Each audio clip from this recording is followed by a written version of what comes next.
pregunto, el examen, la evaluación del caso clínico va a ser tipo test, o va a ser oral, o cómo va a ser. No, escrito. Se va a ser escrito. Son preguntas cerradas, de pronto alguna pues como de apareamiento, pero van a ser preguntas cerradas y escrito. Muy relacionadas con, obviamente, con el caso clínico. Nada extraño ni nada que ustedes no hayan visto hasta ahora.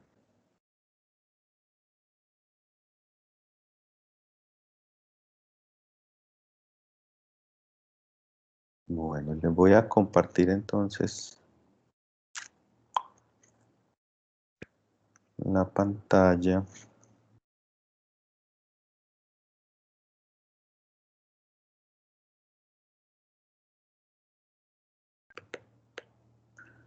Profe, qué pena. ¿Dónde podemos encontrar el caso clínico? Es que estoy mirando en el campus y no lo encuentro. No te aparece ahí en el... Ve, pues la profesora Cristina me dijo que lo había subido el viernes. Pero a mí tampoco me aparece.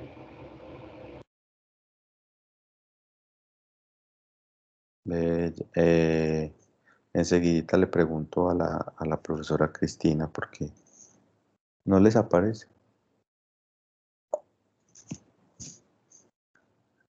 Sí, profe, pues porque tú dices desde el viernes y a mí no me llegó la notificación y acá estoy revisando y tampoco me aparece.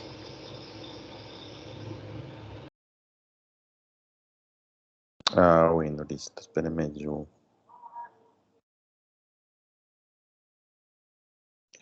Ya mismo le digo a Cristina.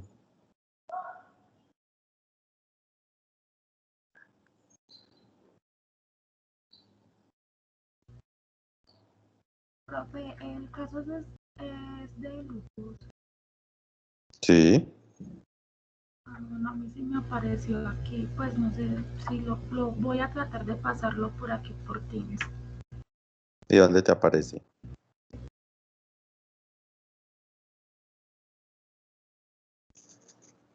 ¿En dónde te apareció?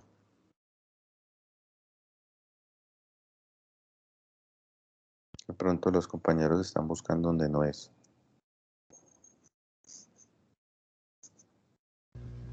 Profe, espérame, yo miro otra vez porque yo lo descargué antier, entonces no me Yo acuerdo bien. voy a buscar aquí también, ¿listo? A ver si es que no aparece.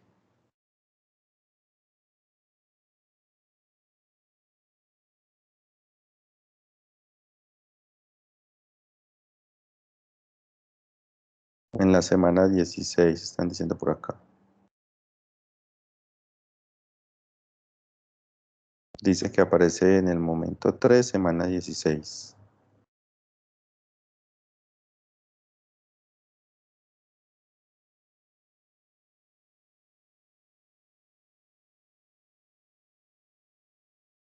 Profe, ¿me podrías por favor repetir las fechas de los parciales? Momento 3. Espérame un segundito, semana 16.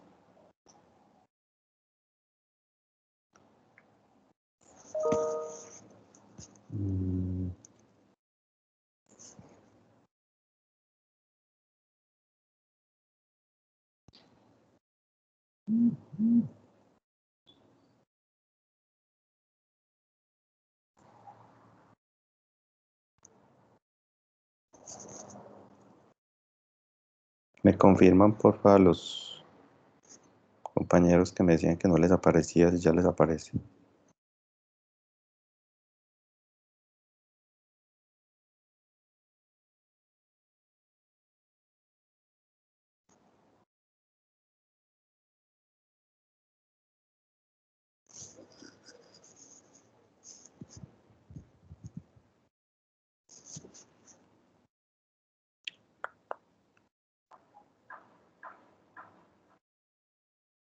Semana 16, semana 16. Sí, a mí sí me aparece acá.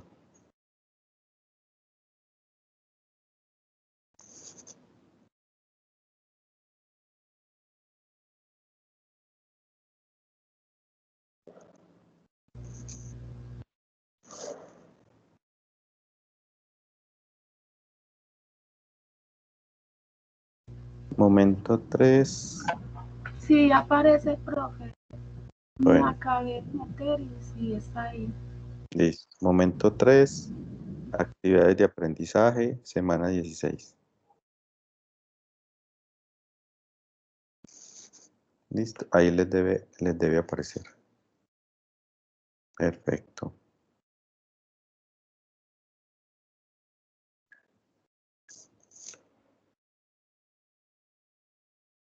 Listo. Entonces la idea es que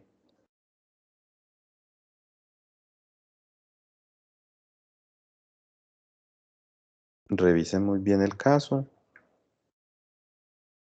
Es un caso como dice ahí de, de lupus. Y la idea entonces es que revisen toda la inmunopatogénesis, el diagnóstico inmunológico y la terapia que tiene que ver con la respuesta inmune, ¿cierto? Y solamente pues sobre esos temas es que se va a hacer pues como la evaluación. La idea entonces, esta semana, mañana y jueves, nosotros vamos a estar disponibles para que en esos tiempos de clase, pues los que quieran, estén motivados y se puedan conectar, pues lo hagan y resolvamos dudas, inquietudes que tengan de pronto de algunos temas, ¿sí? De algunos conceptos, pues como para que hagamos estos 2 días las asesorías. De acuerdo con esto, entonces las fechas se las estoy confirmando ahorita, más tardecito, cuando cuadre con los otros profesores, pero serían entonces para la otra semana. Sería la evaluación de todos los temas que hemos visto. Y para la siguiente semana, entonces, sería la evaluación del caso clínico, la evaluación del integrado. Es más o menos pues como lo tenemos planeado, pero como les digo, ahorita en la tardecita les confirmo, les mando un correo con las fechas exactas, pero para que se vayan pues como programando, ¿listo?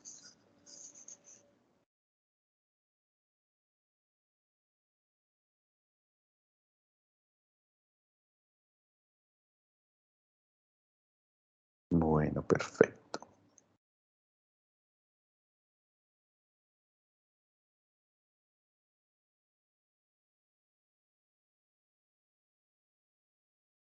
Bueno, muy bien. ¿Están viendo mi pantalla?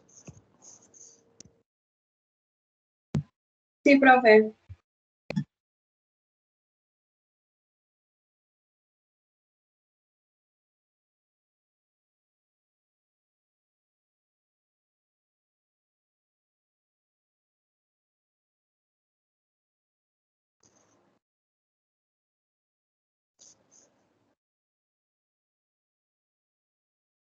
Bueno, entonces vamos a hablar de inmunización, básicamente del tema de vacunas.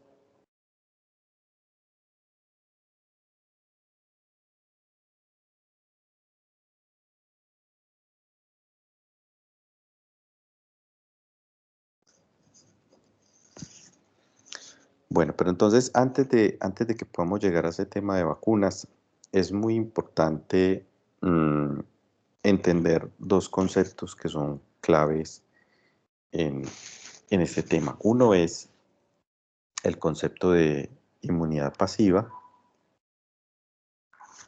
y el otro es el de inmunidad activa. ¿Sí? Enseguida volvemos a ese cuadrito que tenía ahí en esa anterior diapositiva. ¿Qué se entiende por inmunidad pasiva? Inmunidad pasiva, digamos que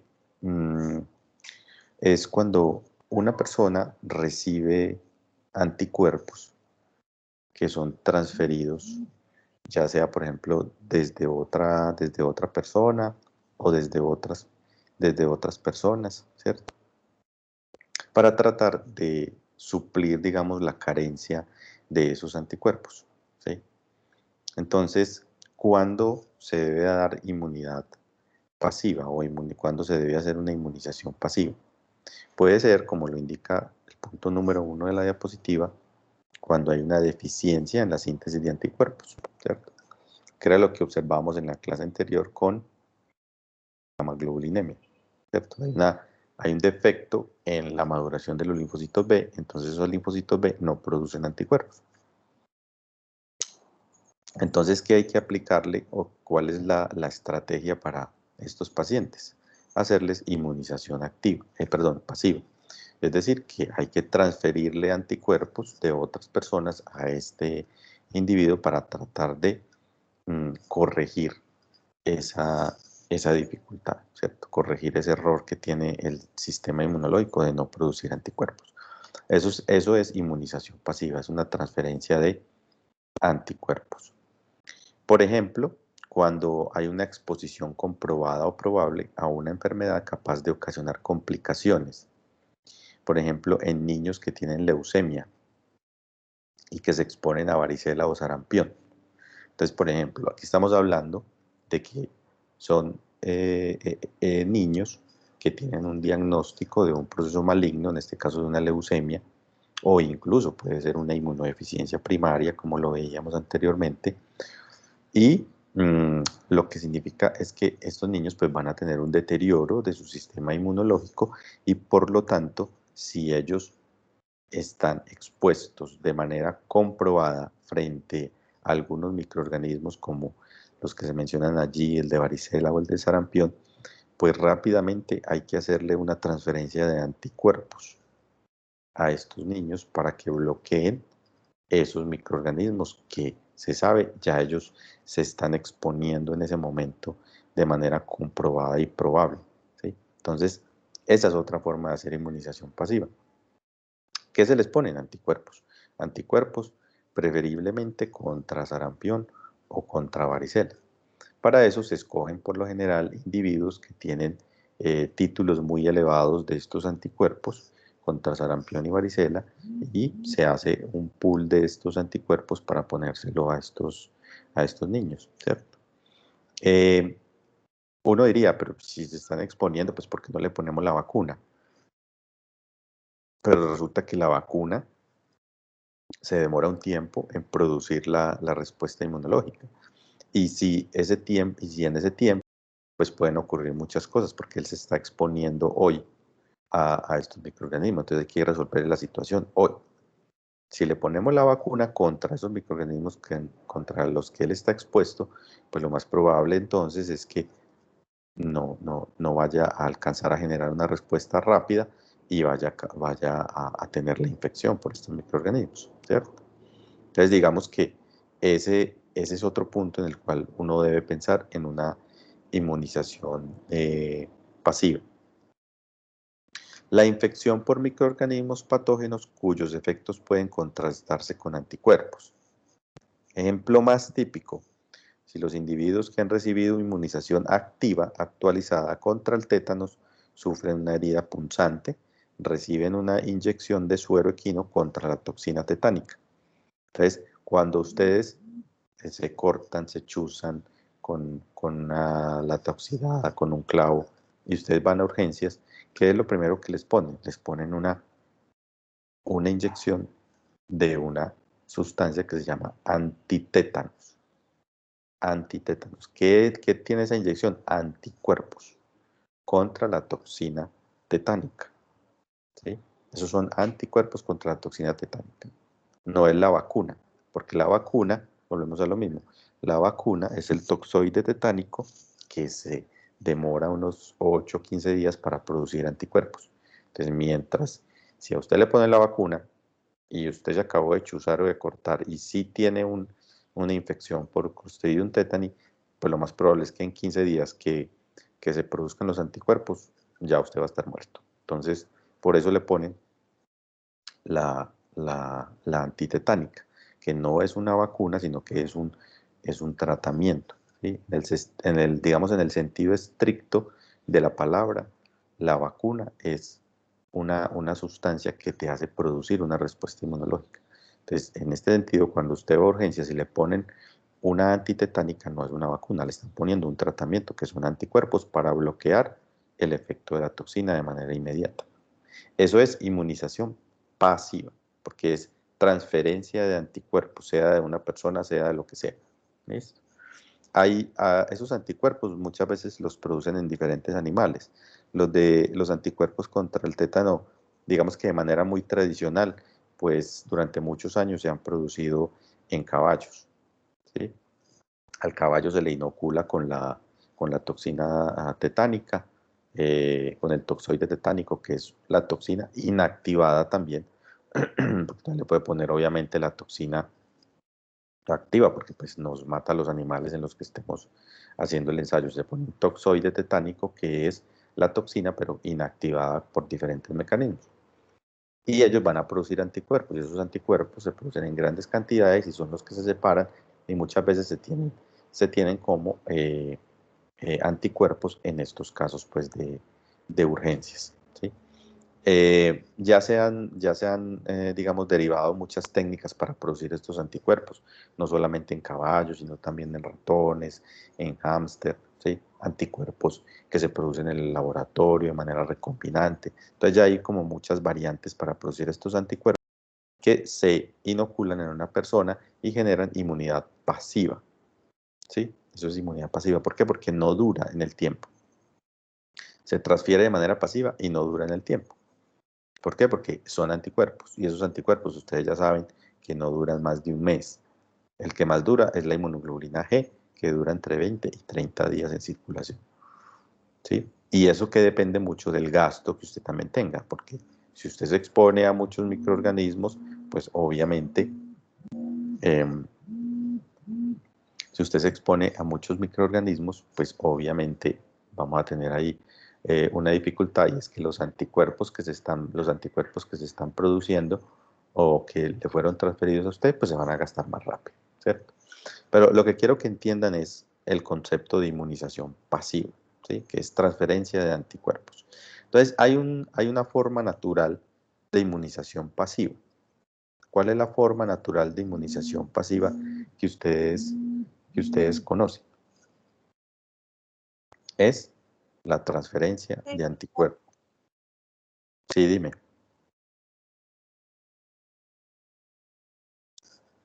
Repite otra vez, qué pena.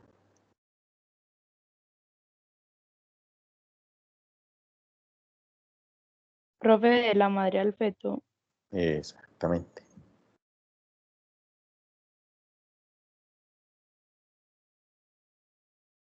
Exactamente. De la mamá al feto, ¿cierto? De la mamá al feto. Esa es la transferencia de anticuerpos natural, ¿sí? Eso es natural. Y eso es inmunización pasiva. ¿Listo? Entonces, volvamos al cuadrito que teníamos ahorita al principio, ¿sí? Entonces, miren, dice, tipos de inmunidad que se adquiere. Entonces, inmunidad pasiva, adquirida por anticuerpo materno natural, ¿cierto? Por inmunoglobulinas, que son las gamma globulinas que se le ponen a los pacientes que sufren de inmunodeficiencias primarias, a los niños que se exponen de manera comprobada y frecuente a unos microorganismos muy infecciosos como el sarampión, varicela, y que sean niños que tengan una afectación de su sistema inmunológico, como en ese caso mencionábamos la leucemia. Pero también pueden ser niños, por ejemplo, que tengan una infección por VIH y su sistema inmunológico esté muy deteriorado, ¿cierto? Ellos les va a quedar también muy difícil producir anticuerpos, entonces van a tener anticuerpos, se les van a poner anticuerpos contra esos microorganismos, ¿sí? La antitoxina tetánica que mencionábamos ahorita, que es como el ejemplo más típico. Sí, dale. Esa inmunidad dura poco tiempo, ¿verdad? La inmunidad, sí, claro, dura muy poco tiempo. Recuerden que Entonces, a esas personas que tienen, pues, digamos, VIH o, como tú mencionabas, leucemia, ¿Les ponen inmunidad pasiva cada rato o solo es mientras están expuestos a otro microorganismo? Exactamente, solo mientras la exposición. Solo mientras la exposición, digamos, a ese tipo de pacientes, ¿cierto? A los que son de inmunodeficiencias primarias, ellos sí frecuentemente, cada mes, como lo dijimos, tienen que estar recibiendo su tratamiento, sus inmunoglobulinas, porque ellos nunca van a producir y ellos siempre van a estar expuestos. Entonces, ¿sí? En el caso de otras enfermedades, por ejemplo, leucemias, es mientras se sepa que haya una exposición comprobada, ¿sí? Solo mientras se sepa que haya una exposición comprobada, y lo mismo la infección por VIH. Solo mientras se sepa que hay una exposición comprobada. De resto, no se les pone inmunoglobulinas. Bueno, y la antitoxina, que el ejemplo más típico que teníamos es la toxina la toxina bacteriana del tétano, ¿cierto? Que la antitoxina, pues básicamente son anticuerpos que son producidos, como dijimos, en diferentes animales y son los que se utilizan para ponerle a las personas que se exponen a la toxina de este microorganismo, ¿cierto? Que hay que ponerla inmediatamente para evitar alguna alteración del tejido y obviamente pues la muerte de las personas. Hay una terapia que ha sido muy interesante, que se llama terapia de anticuerpos monoclonales humanizados. ¿Esto en qué consiste? Son anticuerpos creados en el laboratorio también y tienen una característica muy particular. Y es que, si ustedes recuerdan, la estructura de los anticuerpos tiene como dos grandes partes o dos grandes fragmentos.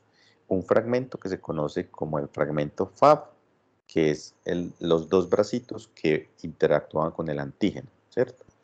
Y otro fragmento que se llama el fragmento FC, que era como el tallo, que recuerden que el anticuerpo era como una especie de Y, ¿cierto?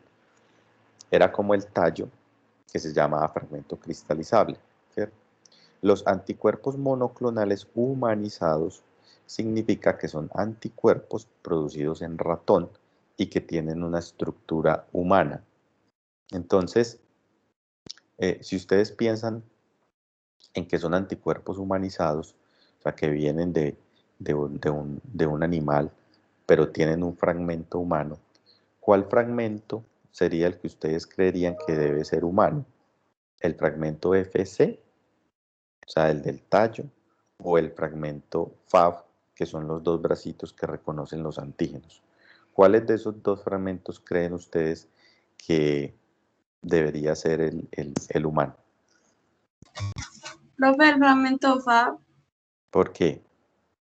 pues porque lo que necesitamos es la función pues, que necesitamos que tengan esos anticuerpos es que puedan reconocer los antígenos. Entonces, pues si la función del FAB es reconocer los antígenos, pues es el que necesitamos que nos sirva a nosotros.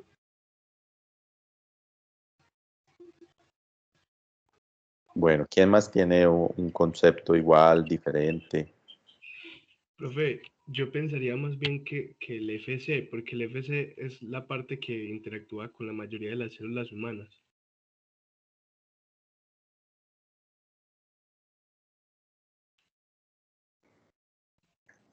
¿Me repites, por favor? Qué pena. Pues yo pensaría que el FC, porque la fracción constante es la que interactúa pues con las células humanas. Por ejemplo, el CD16 es un receptor, pero para el FC, y así con la mayoría de los receptores que tienen las células humanas. Entonces, por eso creo que es el FC. Ah, sí, exactamente, exactamente. Es el FC. Es la fracción FC porque, como tú lo dices, es la fracción que interactúa con el receptor celular humano, ¿cierto? Porque esto lo estamos pensando son anticuerpos que se le van a poner a las personas, ¿cierto? Entonces, el reconocimiento de los receptores, el reconocimiento de los receptores FC por el anticuerpo se hace exactamente a través de esta región. Y si tenemos una región que sea de un animal, pues lo más probable es que nuestros receptores FC pues no lo puedan reconocer muy bien, ¿cierto? Entonces, por eso se llama humanizado porque la mitad es de un animal y la mitad es humana. Y por lo general la mitad humana es la porción FC y la mitad del animal es la región FA, que es la que es, digamos, capaz de interactuar con los antígenos, ¿cierto? Entonces, esos son los anticuerpos monoclonales humanizados y que, digamos, en los últimos, no sé, 15, 20 años, pues se han venido usando también con no muy buenos resultados. Entonces, eso habla de la inmunidad pasiva, ¿sí? Entonces, la inmunidad pasiva son anticuerpos transferidos que por lo general no duran mucho tiempo. Los maternos, por ejemplo, recuerde que tienen un pico al año y después del año ya empiezan a disminuir, ¿cierto? Ahora entonces miremos qué se considera entonces inmunidad activa. Entonces, vamos acá a esta diapositiva y ahorita volvemos al cuadrito que tenemos allá atrás. ¿Listo? Entonces, la inmunidad activa o inmunización activa se puede lograr de diferentes maneras. La forma natural es a través de la infección, ¿sí? De la infección. Cuando yo me infecto con un microorganismo, mi sistema inmunológico se activa y genera una respuesta inmune frente a ese microorganismo, produciendo una respuesta inmune celular, humoral, ¿cierto? Producción de anticuerpos y todo eso. Esa es la forma natural de yo tener inmunización activa, ¿sí? Es la forma natural cuando yo me infecto. Pero también puedo tener inmunización activa de manera artificial. ¿Y cómo es de manera artificial o no natural? Es mediante la administración de una vacuna, ¿sí? De una vacuna. Entonces, ahí es donde venimos ya a introducir el tema de las vacunas. Entonces, cuando hablamos de vacuna, estamos hablando de inmunización activa. Es decir, de la aplicación de una sustancia que es capaz de despertar una respuesta inmunológica, ¿sí? En donde el sistema inmune participa muy activamente con proliferación de células T y B reactivas contra esos antígenos, ¿cierto? Se generan linfocitos T y B de memoria y producción de anticuerpos, ¿sí? Entonces, a partir de allí, esto es básicamente lo mismo que se puede generar con la infección natural. Entonces, lo que queremos con la vacuna es que haya una activación inmunológica que genere linfocitos T y B de memoria con producción de anticuerpos. Eso es básicamente lo que más se quiere inducir con las vacunas. Ahora, en este tema de inmunización activa hay un ítem muy importante que se conoce como inmunidad colectiva o inmunidad de rebaño. ¿Saben qué es eso? ¿Alguien sabe qué es eso?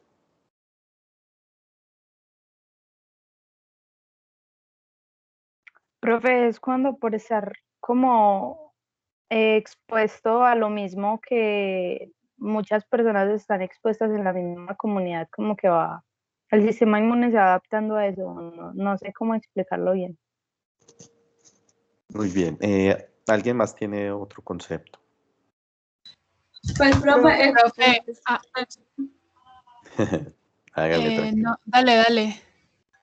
pues que cuando ya, como decía la compañera, cuando hay un número elevado de personas que ya estuvieron expuestas a cierto tipo de infección en una misma comunidad, va a llegar un punto en el que las personas que no se han infectado, o sea, no hay quien infecte a quien porque los que no se hayan infectado ya los otros cursaron con la infección. Okay. ¿Qué iba a decir la otra compañera? Profe, pues que por ejemplo, digamos, si hay un grupo que ya está vacunado y digamos hay una persona que no, esta va a estar como protegida por los que ya están vacunados. Exactamente. Eso es básicamente la inmunidad colectiva. Entonces, la inmunidad colectiva se logra, pues obviamente porque ya estén infectados una gran parte de la población o porque esté vacunado una gran parte de la población, ¿cierto?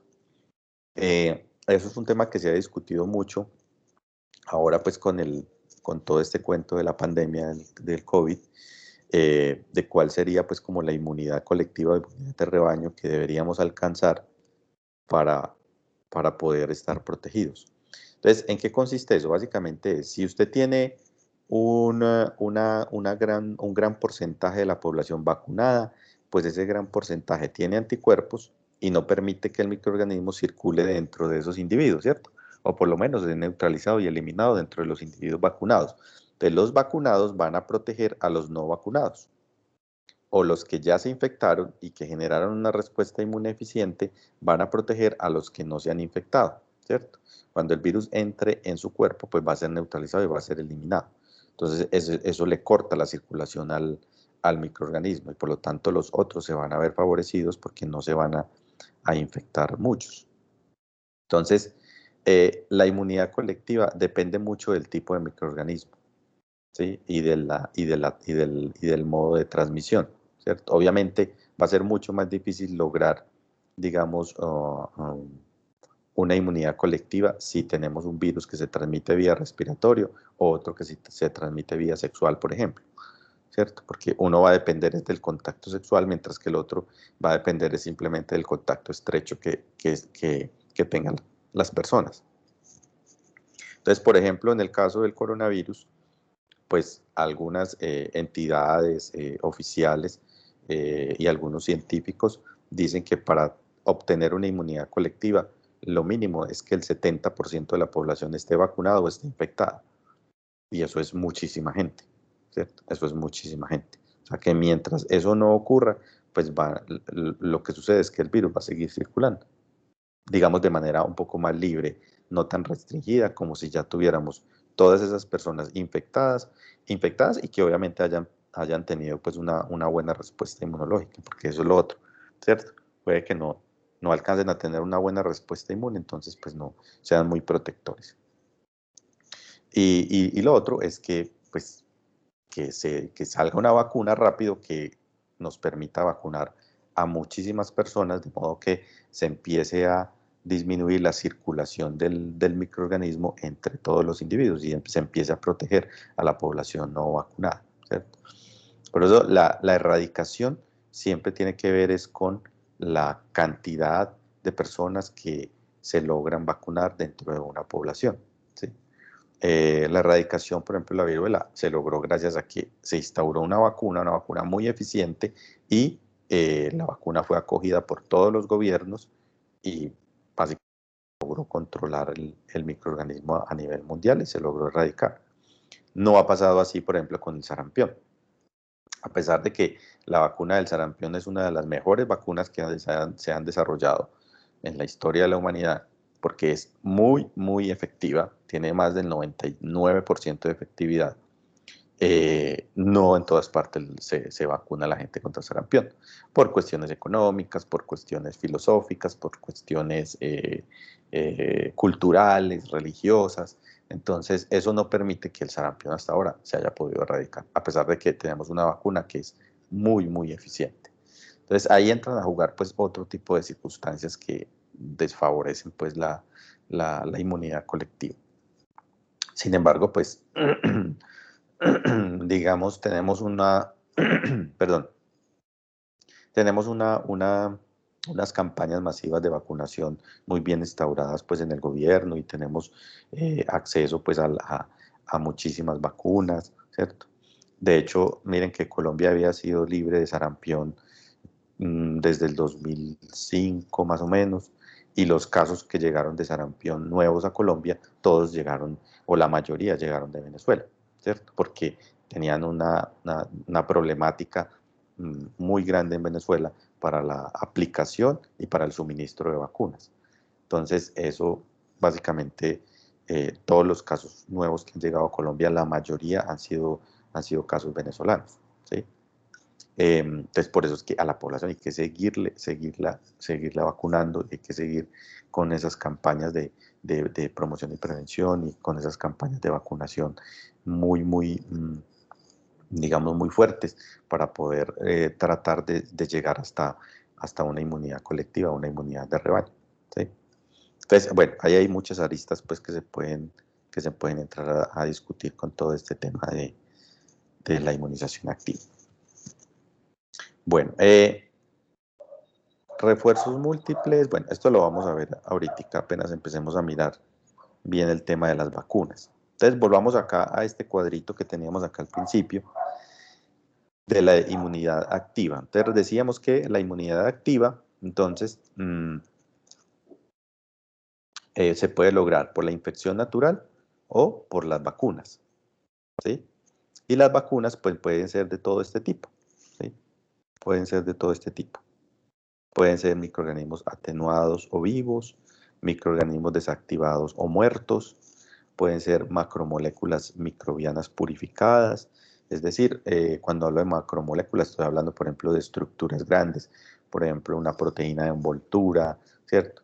Una proteína de la cápside, un ácido nucleico, ¿cierto? Antígenos microbianos clonados. Entonces, aquí estamos hablando de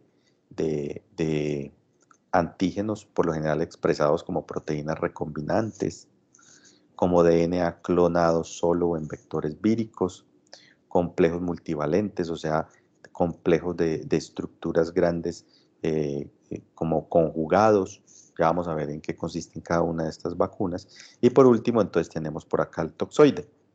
El toxoide es una toxina del microorganismo, ¿cierto?, que fue modificada de manera química para que no fuera tóxica, ¿sí? Entonces, por lo general, eso se puede modificar con sustancias químicas como, por ejemplo, el formaldehído, se puede modificar con temperatura, con cambios en el pH, con cambios en la humedad. O sea, hay muchas formas. La más usada, pues obviamente es la forma química, en la que con químicos por lo general se cambia la estructura del toxoide, deja de ser, perdón, de la toxina, entonces ya pasa a ser un toxoide. Pierde esa capacidad de inducir daño, pero mantiene la estructura antigénica, o sea, la estructura que es capaz de despertar una respuesta inmune. Entonces, por eso era que yo les decía, si llegan ustedes a urgencias, pues les pueden poner el toxoide, pero ¿qué pasa si les ponen el toxoide? Pues hay que esperar como 15 días a que ustedes produzcan anticuerpos. Y si ustedes llegan a urgencias por este tipo de lesiones en las que hay que aplicar más bien es una antitetánica, o sea, la antitoxina, que es inmunidad pasiva, miren la diferencia, que está por acá arriba, inmunidad pasiva, ¿cierto? Porque se necesita que esos anticuerpos, digamos, ataquen rápidamente la toxina y bloqueen su efecto, ¿sí? Entonces, usted dirá, pero es que yo estoy vacunado.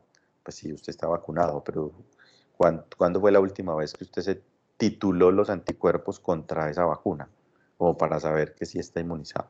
Entonces, por eso es que usted llega a urgencias y por mucho que le pregunten que si a usted lo vacunaron contra el tétano, si usted diga, sí, yo estoy vacunado contra el tétano, inmediatamente le ponen una antitetánica, porque puede que los niveles de anticuerpos que usted haya alcanzado no sean los adecuados, pero usted nunca se evaluó, nunca se hizo una dosificación de inmunoglobulinas, ¿cierto? Entonces, por eso, esa antitetánica o antitoxina, pues es relativamente económica y por lo general se mantienen en todos los servicios de urgencias, entonces se pueden poner, digamos, de manera fácil. Muy bien, entonces, ¿qué se entiende entonces por una vacuna? Se dice cualquier preparación destinada a generar inmunidad contra una enfermedad estimulando la producción de anticuerpos. Puede tratarse, por ejemplo, de una suspensión de microorganismos muertos o atenuados o de productos o derivados de microorganismos. El método más habitual para administrar las vacunas es la inyección, aunque algunas se administran con un vaporizador nasal u oral. Es decir, casi todas las podemos inyectar intramuscular, ¿cierto? Hay algunas que vienen, por ejemplo, en goticas, como la vacuna de la polio oral, que son unas goticas que le dan a uno, que le ponen a uno en la lengua para que no se las trague, ¿cierto? O estas que son las de vaporizador nasal u oral, que por lo general se usan mucho para las vacunas que son de vías respiratorias, entonces, por ejemplo, para el virus de influenza, por ejemplo, ¿sí? Se pueden usar este tipo de vacunas, que es poner el antígeno directamente entonces en las mucosas para que a partir de allí se genere una respuesta inmune localizada y que luego se vuelva sistémica.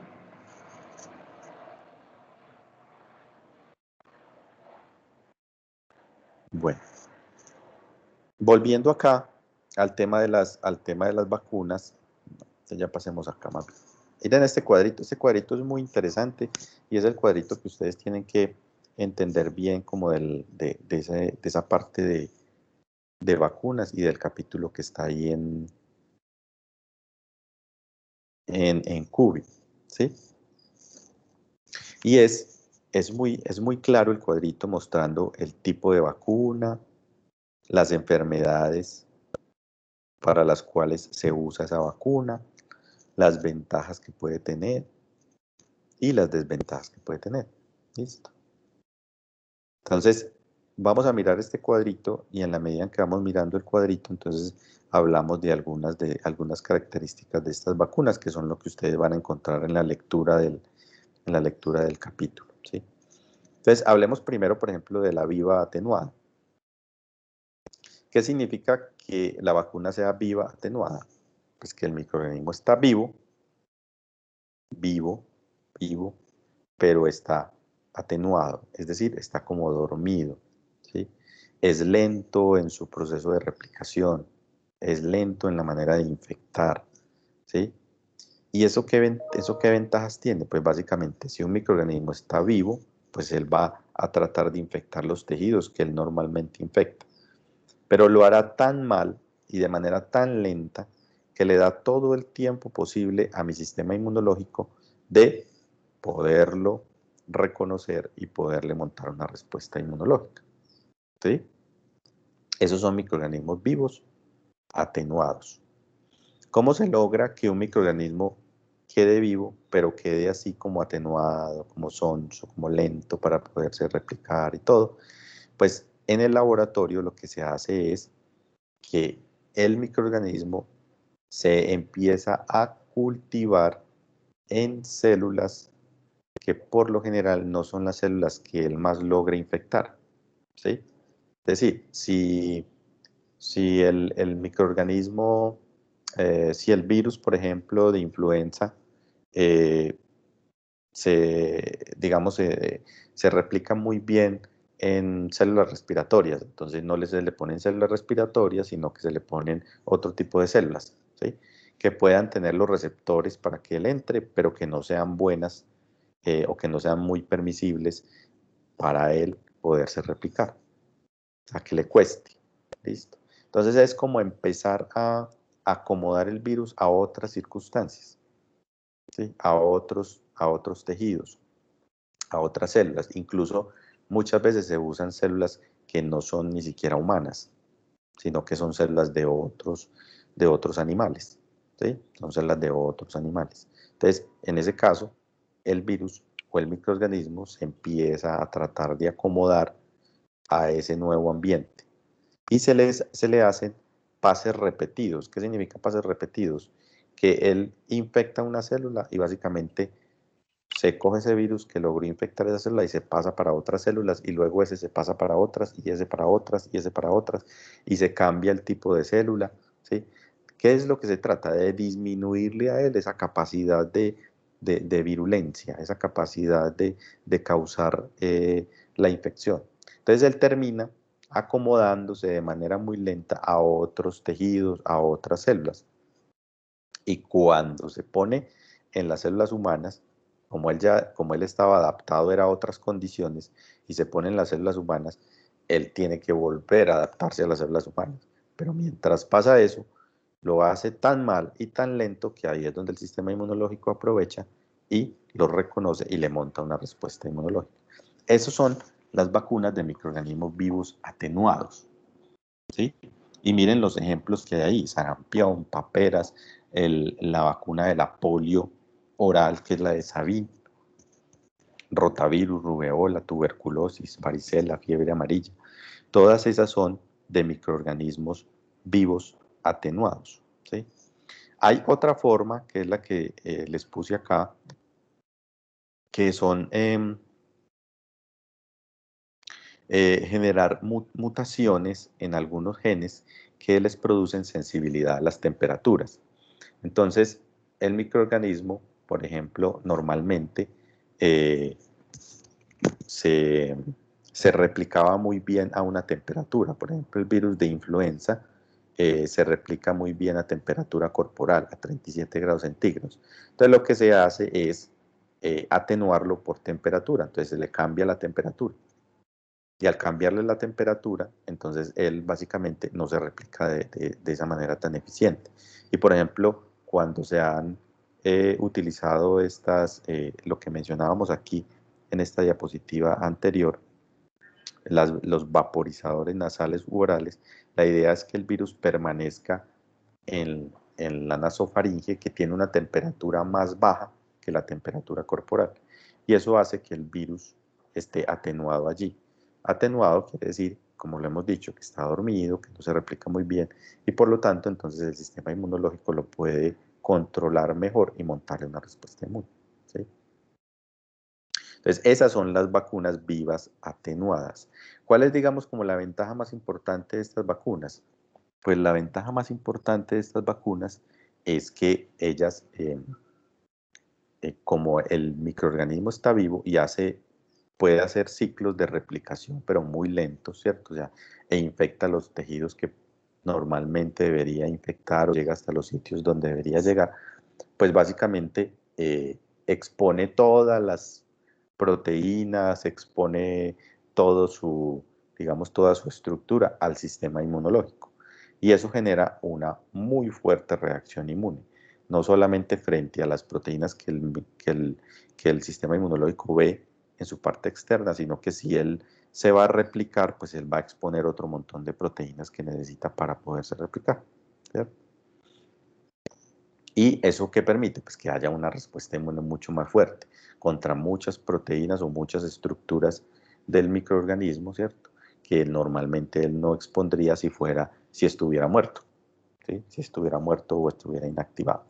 Entonces, esa es, digamos, una de las ventajas más importantes de las vacunas vivas atenuadas. Las desventajas es que, por lo general, requieren pues unas condiciones muy estrictas de almacenamiento, sobre todo en refrigeración, ¿sí?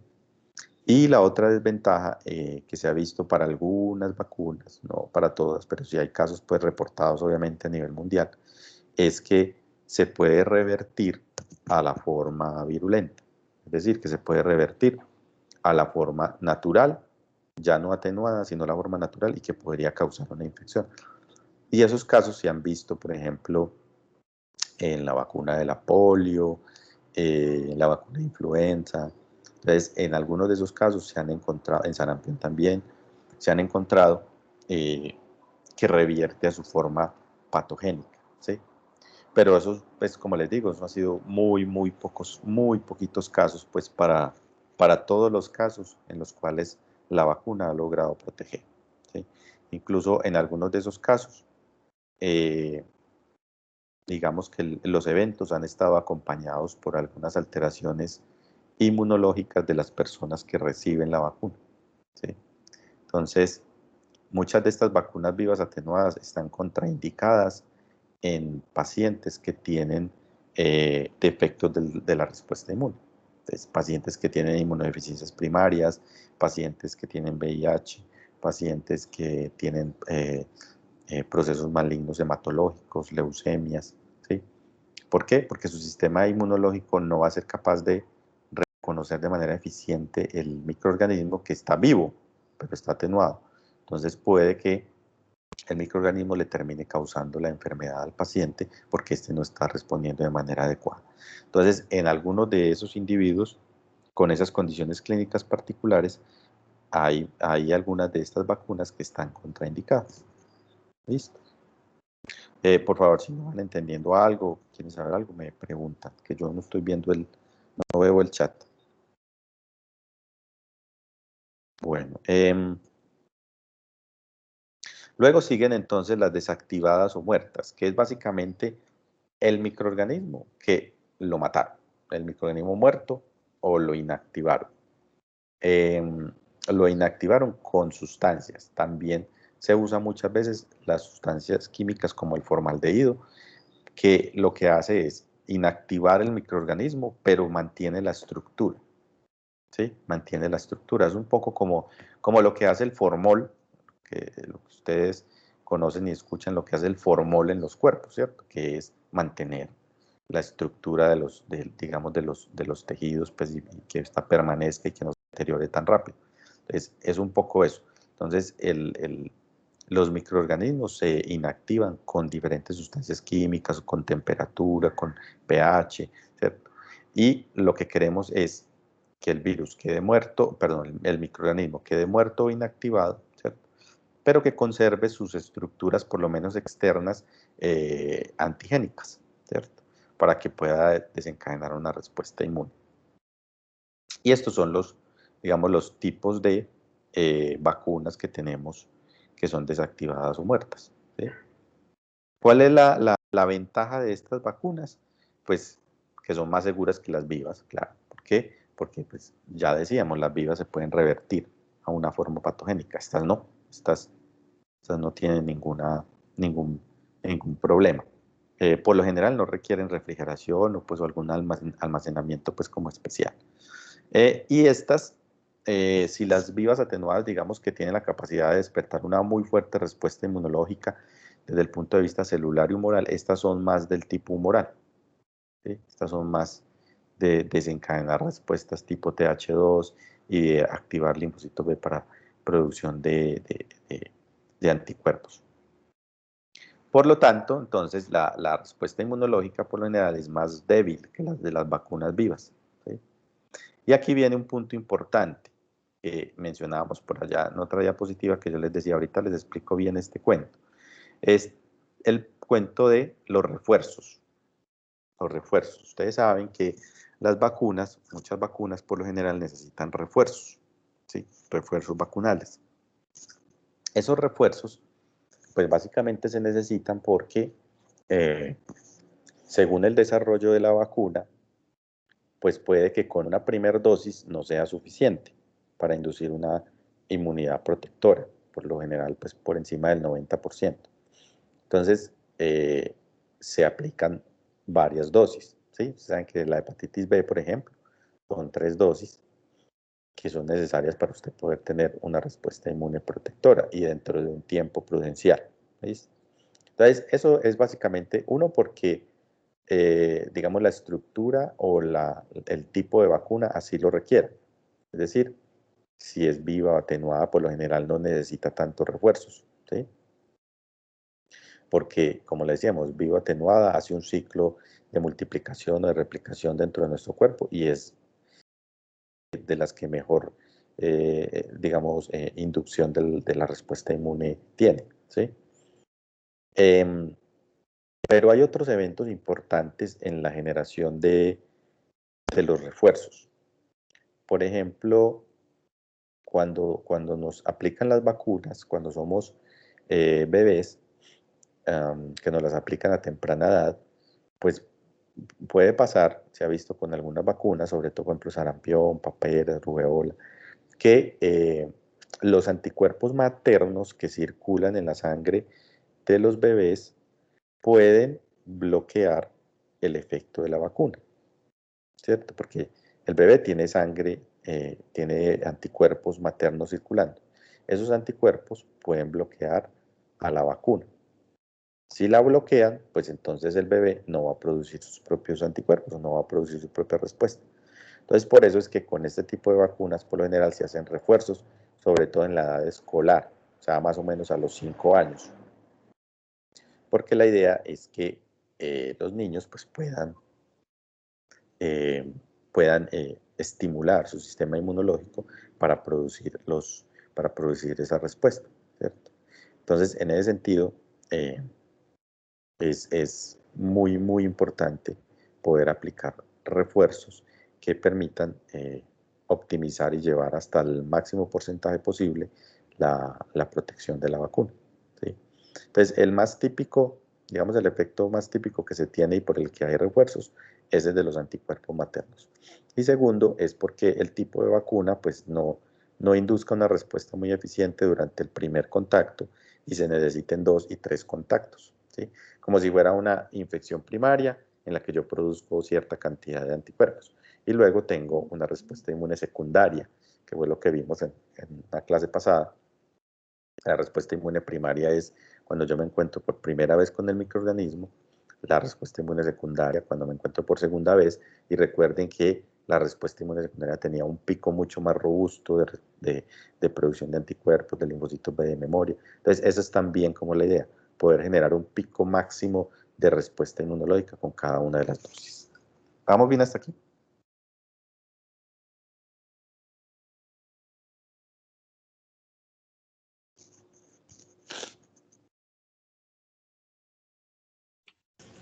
Profe, Sí, profe. profe, las vacunas atenuadas eran las que antes hacían como en conejos, que eso habían fórmulas y todo, como por cuántos. Sí, profe. Sí, sí se hacían en animalitos, ya en hámster, en ratones, ¿cierto? Pero las vacunas atenuadas ahora se hacen, es básicamente en el laboratorio con bases en cultivos celulares. O sea, células que se cultivan en el laboratorio, que son obtenidas pues de diferentes tejidos, ¿sí? Son células que por lo general se consideran líneas celulares porque tienen la capacidad de dividirse, son como si fueran tumores, células tumorales.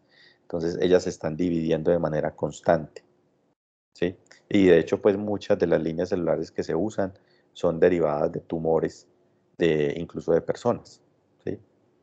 Que se lograron aislar del tejido primario, por ejemplo, de un cáncer hepático, ¿cierto? Y se logran aislar de la persona y se ponen en cultivo y ellas se mantienen en replicación constante, gracias pues a unos suplementos pues que se les dan en el laboratorio. Entonces, esas células en el laboratorio son las que se usan en la actualidad para tratar de atenuar los microorganismos, ¿sí? Pero también se han usado muchas veces animalitos, sobre todo pequeñas especies, para hacer pasos o pases continuos en ellos y lograr una atenuación también eficiente en ellos. Profe, ¿por qué no se ha logrado vacunas contra el virus del VIH? Eso es muy buena pregunta. Pues hay como muchas razones. Uno es que, digamos, una de las más importantes es que el virus tiene una alta capacidad de mutar. Entonces, ustedes recuerdan cuando vimos la clase de inmunodeficiencias secundarias que yo les decía que muy pronto después de la respuesta inmunológica aparecen cepas de escape a los linfocitos TCD8 y cepas de escape para los anticuerpos. Entonces, eso ha dificultado mucho la producción de una vacuna, porque la respuesta inmunológica pues debe ser muy conservada, ¿cierto? Y el antígeno que esté despertando esa respuesta inmunológica debería ser muy conservado en el microorganismo. Conservado en el sentido de que no cambie, ¿cierto? De que sea constante. Y eso no sucede con el VIH. El VIH tiene una alta tasa de mutación y esa alta tasa de mutación va acompañada de una alta tasa de replicación. Es decir, que se replica muchísimo dentro de un individuo y esa replicación tan alta genera mucho más mutaciones. Entonces, esos cambios, esas mutaciones en las proteínas a nivel estructural, pues hace que ellas se plieguen, o sea, como que se estructuren o se conformen de manera distinta muchas veces, ¿sí? O incluso cambien su estructura, su composición.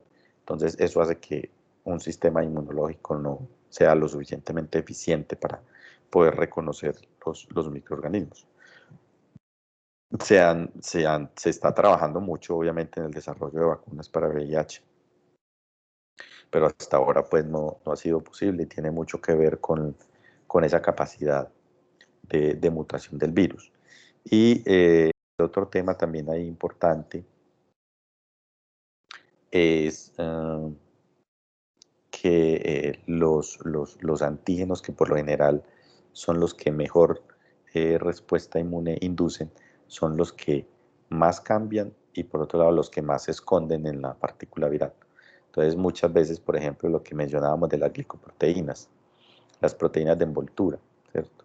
Entonces muchas veces los anticuerpos que se producen contra esas proteínas de envoltura van dirigidos contra sitios específicos que normalmente no están expuestos o solo se exponen a los anticuerpos en el momento en el que el virus se une a su receptor. Entonces, eso dificulta muchísimo también el tipo de respuesta. Por eso las vacunas para VIH han estado muy enfocadas hacia la respuesta inmune celular, es decir, hacia ser capaz de activar linfocitos TCD4 y CD8 que tengan un efecto importante en el reconocimiento de células infectadas. ¿Sí? Eso va por un lado. Por el otro lado, ha sido muy difícil también instaurar un modelo animal para evaluar vacunas para VIH, por la complejidad que se maneja, por las diferencias de antígenos. La mayoría de las vacunas, por lo general, siempre tienen una fase preclínica en la cual se evalúa la eficacia y la seguridad en modelos animales. Y obviamente, pues, la respuesta que se puede dar in vitro frente a los antígenos. Entonces, desde allí, pues se han tenido muchas dificultades para poder conseguir modelos animales que sean los adecuados para evaluar la actividad antiviral de estas vacunas. Sin embargo, se ha llegado hasta probar ciertos tipos de vacunas que van dirigidos contra algunos antígenos, pero la protección ha sido muy pobre. En realidad no se ha llegado sino hasta un 30% de protección. Y vacunas pues por debajo del 50% de protección no son adecuadas, ¿sí? No son adecuadas. Digamos, la recomendación incluso, por ejemplo, de la OMS es que las vacunas que están saliendo en este momento para coronavirus, por lo general, para que puedan seguir en una fase experimental, deben tener más de un 50% de protección. Si no, no sirve. Y eso ha sucedido con las vacunas de VIH que han logrado pues como avanzar y que se han puesto que se le han aplicado a los individuos, que no han pasado de más del 30 al 40%. Lo que pasó también, por ejemplo, con la vacuna del doctor Patarroyo, que no alcanzó tampoco una protección importante, sino que llegó como hasta el 30%. Entonces, son vacunas que se quedan ahí, ¿sí? Que obviamente pues la gente puede seguir como investigando y pueden continuar con su desarrollo para tratar de mejorar ese nivel de protección. Entonces, con el VIH, como les acabo de decir, hay muchas razones por las que hasta ahorita pues no se ha logrado tener una vacuna. Sin embargo, pues se sigue trabajando muy fuerte para lograrlo. Se está trabajando muy fuerte en la parte de la terapia génica, que era lo que mencionábamos también de la mutación delta 32, pero ya ese es otro cuento. Bueno, entonces esas son las desactivadas, luego siguen las toxoides. El toxoide, entonces, como mencionábamos ahora, el toxoide es la toxina, por ejemplo, en este caso de difteria o la toxina del tétano, y básicamente lo que se hace es inactivar esa toxina. Se inactiva con sustancias químicas para tratar de que se mantenga la estructura de la proteína, porque eso es una proteína tóxica, pero es proteína, que se mantenga la estructura de la proteína, pero que pierda su capacidad de inducir daño, ¿cierto? Esas son entonces muy importantes porque entonces el sistema inmunológico reconoce esas proteínas y monta toda una respuesta inmune, no solamente del tipo humoral, sino también del tipo celular. Digamos, desventajas, la producción pues, puede ser muy complicada. Bueno, desventajas, por ejemplo, de la inactivada, solamente digamos que la respuesta inmune es más débil que la de las vivas, suelen requerir refuerzos, como mencionamos ahorita, y el personal pues que se puede infectar tratando de inactivar el microorganismo. Bueno, luego siguen entonces las de subunidades, por ejemplo la hepatitis B. La hepatitis B es la que nos pone a nosotros y que a ustedes les piden también mucho en la universidad, es la proteína recombinante, es la proteína de superficie de hepatitis B, es una proteína recombinante. Entonces, esas proteínas La del estreptococo, por ejemplo, es un polisacárido, ¿cierto? Entonces, esas proteínas, la atoferina también, entonces, esas proteínas por lo general son proteínas muy grandes, ¿sí? Son proteínas muy grandes, son proteínas complejas y por lo general entonces se pueden poner también en una vacuna, ¿cierto? Es un antígeno, es una proteína, entonces pues por lo general no vamos a tener reacciones adversas frente a eso, ¿sí? Es una proteína. El sistema inmunológico la reconoce y le monta una respuesta inmune, pues muy bueno, si no, complicado el asunto. Que sí son difíciles de producir, porque básicamente eso se hace en el laboratorio, entonces hay que tener una producción muy abundante de estas proteínas. Por ejemplo, una proteína recombinante, ¿cómo se produce? Normalmente lo que se hace es que en un sistema de bacterias se introduce el gen. Saben que las bacterias tienen un ácido nucleico que se conoce como DNA plasmídico, que es un DNA circular. Entonces lo que se hace es que en ese DNA circular se hace una clonación. Entonces, ¿qué es clonación? Es introducir dentro de ese DNA circular de la bacteria, introducir un gen que yo quiero que se replique. Entonces, en este caso, introduzco el gen que codifica para la proteína, de superficie de hepatitis B. Se lo introduzco en el DNA plasmídico de una bacteria, ¿sí? Eso es clonar. Y luego lo que hago es poner a crecer esa bacteria. Esa bacteria se va a multiplicar muchas veces en un caldo de cultivo, ¿sí? En un caldo de cultivo la pongo a que crezca muchas veces. Y ella empieza a producir, no solamente replica el plasmio con el DNA, sino que también empieza a producir las proteínas que están ahí codificadas o lo que esté codificado en el DNA. Y lo que hago entonces después es recoger toda esa proteína y la separo pues por otros procesos y esa es la proteína recombinante, ¿sí? Esa es la proteína recombinante, ¿sí?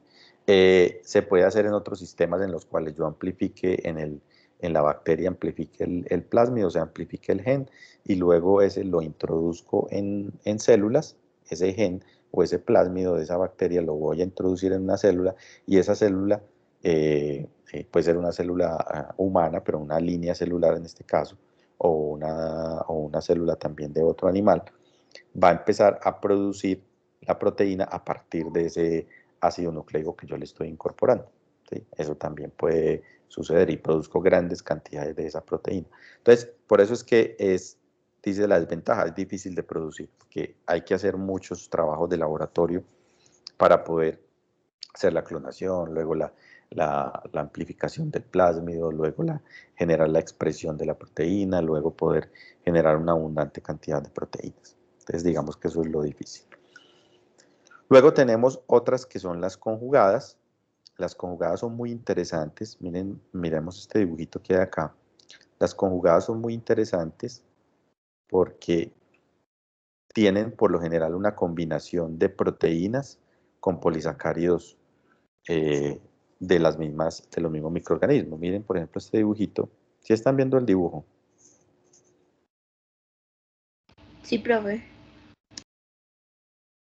Ah, perfecto. Miren este dibujito en donde tenemos polisacáridos, que son los que están pues en la pared de la bacteria, ¿cierto? Y se combinan con una proteína, que puede ser el toxoide, puede ser un toxoide tetánico, que se combina con el polisacárido de Haemophilus influenza tipo B, ¿sí? O puedo combinar el polisacárido también del neumococo con el toxoide diftérico, ¿sí? Estas son las vacunas conjugadas, una proteína con un polisacárido, ¿sí?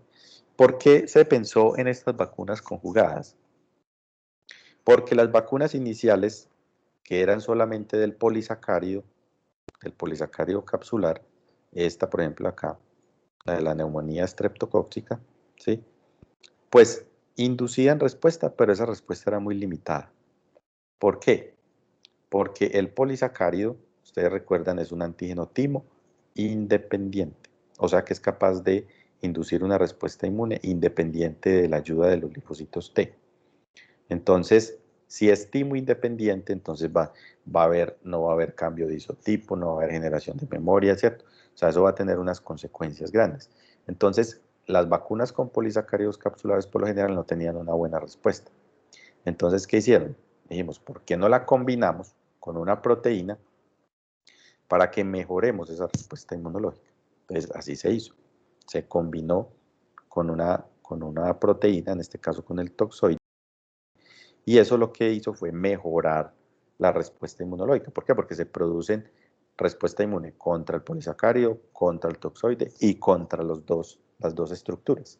Entonces, eso lo que hizo fue mejorar muchísimo la respuesta inmunológica frente a estos microorganismos que tenían polisacáridos en su membrana. Y si ustedes ven, pues son bacterianos, ¿cierto?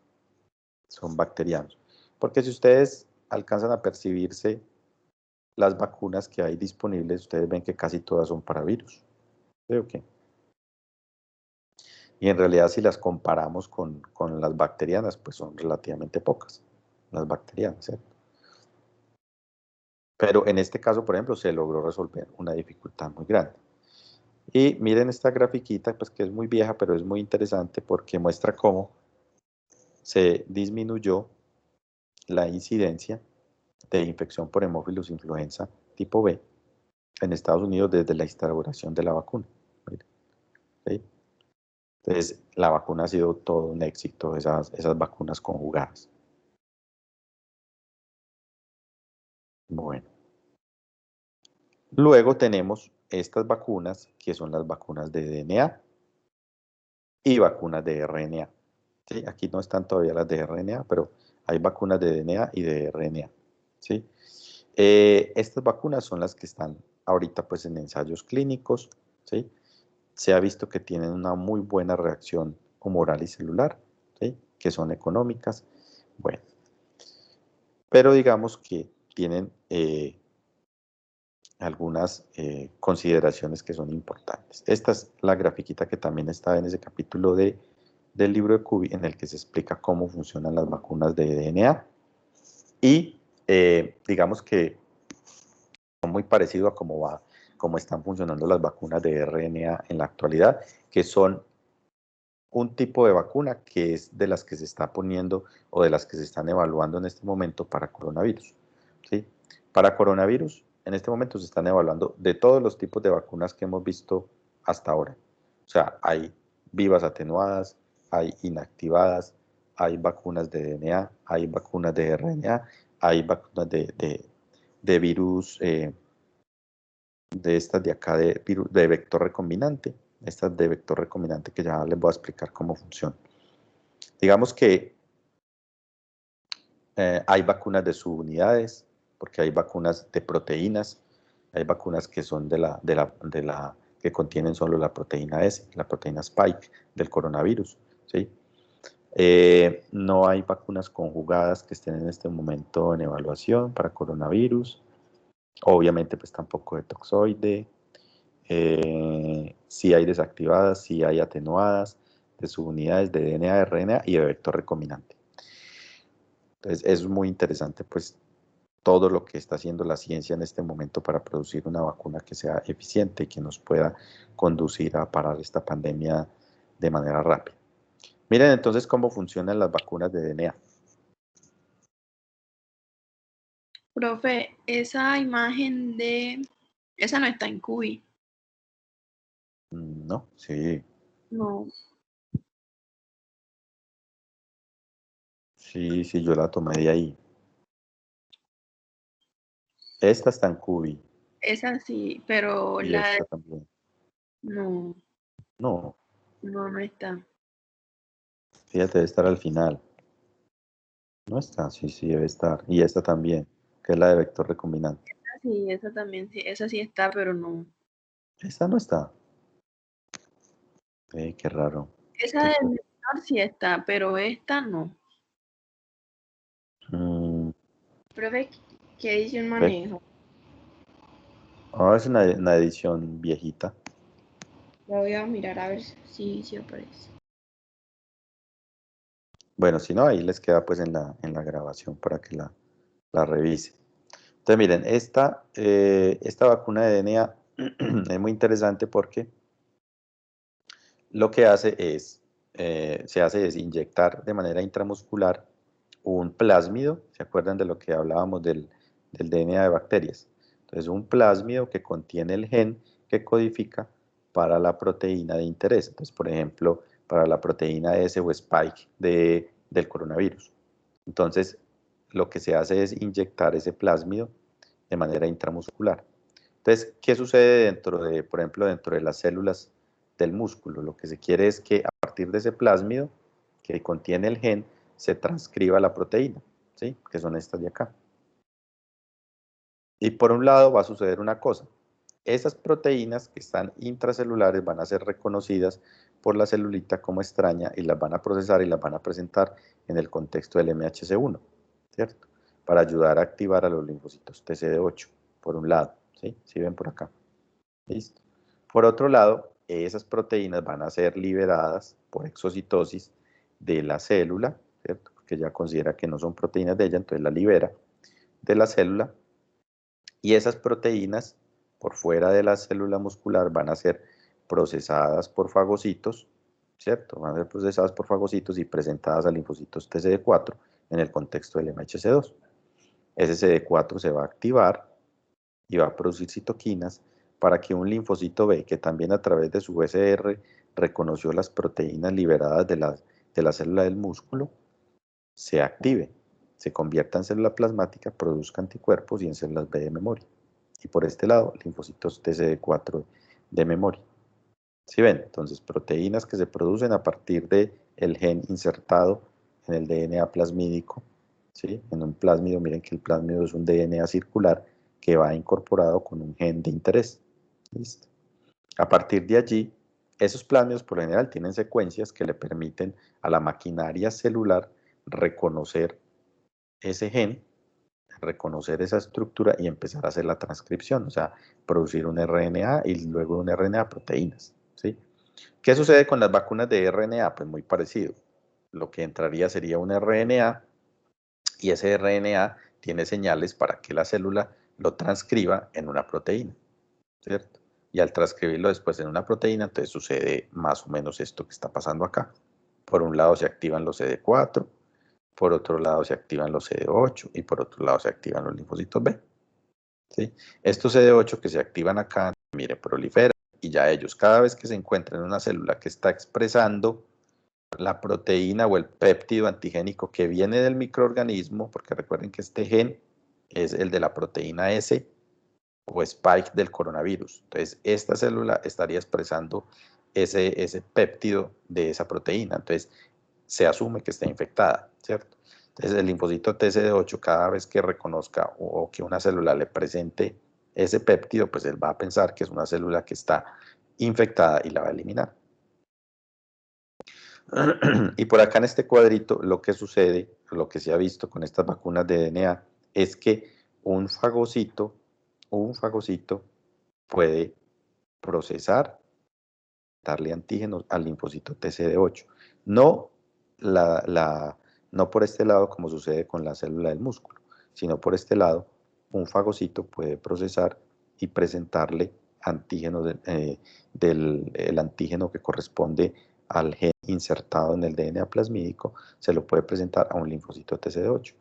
Ese CD8 se activa y puede quedar de una vez reconociendo ya células que expresan el MHC1 con ese péptido, ¿cierto? En presencia de un linfocito T ayudador que viene por acá, este lado de acá, ¿sí? Entonces miren todo lo que puede pasar. Se activan los TCD4, se activan los B, se activan los CD8. Entonces, ese es, digamos, como lo importante, lo destacado que se le ha descubierto a estas vacunas de DNA y a las vacunas de RNA que vienen digamos, ahorita pues con todo este cuento del coronavirus y que se han generado tantas vacunas. Y pues digamos, han tenido resultados pues bastante promisorios, ¿sí? De hecho, me voy a saltar acá, en esta tablita que es pues ya bastante viejita también, pero demostraba que se vienen trabajando en muchas vacunas con base en DNA. E incluso, por ejemplo, vacunas contra cáncer.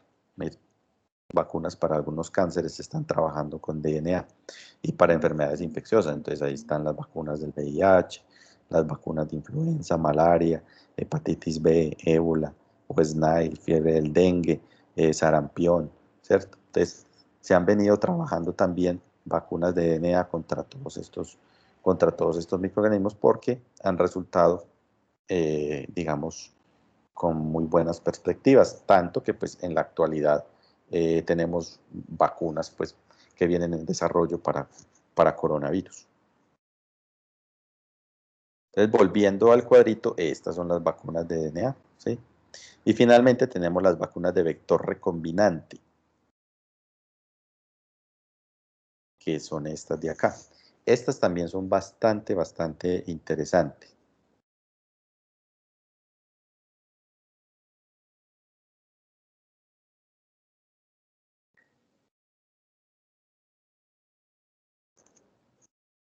Estas son muy interesantes también y son de las que se están usando también en la actualidad para el coronavirus.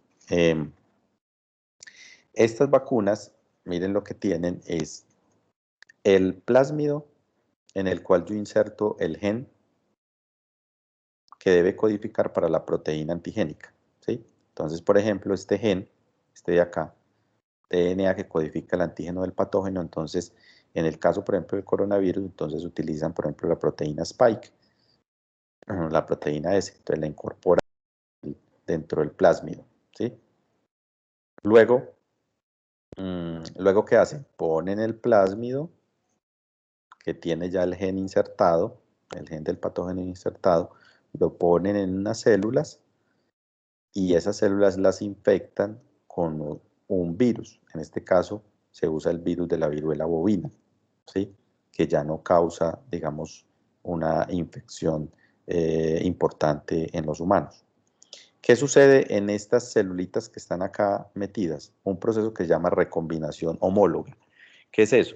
Es básicamente que el gen que está acá insertado es tomado por el ácido nucleico del virus, ¿sí? Entonces, lo que sale de acá es un virus que infectó estas células y al mismo tiempo las células fueron transfectadas con el DNA plasmídico. ¿Qué significa transfectar? Es simplemente meterle el plásmido a las células, ¿sí? Eso es transfectar, meterle el plásmido a las células para que una vez dentro de las células tengan la capacidad de transcribir el gen. Entonces lo que sucede cuando se mezclan los dos, el plásmido con el virus, dentro de estas celulitas, es que hay una recombinación homóloga.